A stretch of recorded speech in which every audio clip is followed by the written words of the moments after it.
काँग्रेसने नाकारलेला सन्मान शिवसेनेने दिला. फकीरा वाघ यांची डरकाळी. खोतकरांच्या उपस्थितीत फकीर वाघ यांचे जोरदार भाषण.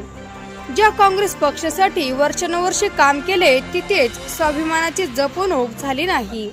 जो मान सन्मान तिथे मिळाला नाही तो सन्मान आज शिवसेना आणि आमदार अर्जुन खोतकर यांनी दिला आहे.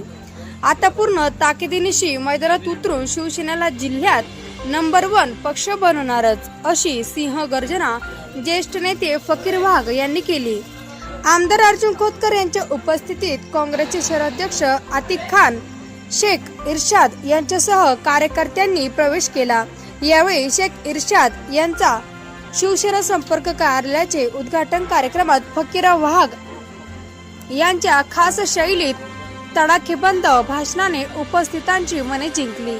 त्यांच्या आक्रमक पावित्र्यामुळे संपूर्ण जिल्हा हादरला असून राजकीय समीकरणे बदलण्याची चिन्हे दिसत आहे. मुस्लिम, दलित आणि मागासवर्गीय कार्यकर्त्यांनी शिवसेनेचा भगवा हाती घेतला आहे.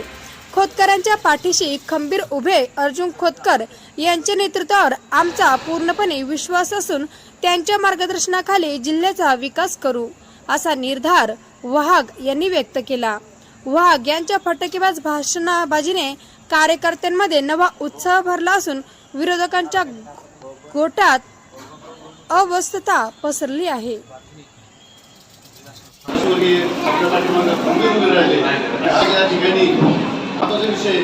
मुस्लिम, दलित, मागासवर्गीय, जे ते सर्वचे सर्व समाज आज आपल्या पाठीमागं तुमच्यावर विश्वास ठेवून या ठिकाणी प्रवेश घेत आहे. आपण या जालना जिल्ह्यामध्ये महाराष्ट्राचं जातो पण जालना जिल्ह्यामध्ये नंबर 1 चा पक्ष करण्याचा आम्ही या ठिकाणी तयार केला. आम्हाला सामाजिक आर्थिक या पक्षामध्ये मान सन्मान आम्हाला जे मिळालं नाही ते पूर्णपणे तुम्ही मजबूत आम्हाला करा. पक्ष आम्ही एकदम बळकट करण्याचं काम या ठिकाणी करू. आज साहेबांना जायचं असल्यामुळं साहेबांना विनंती करून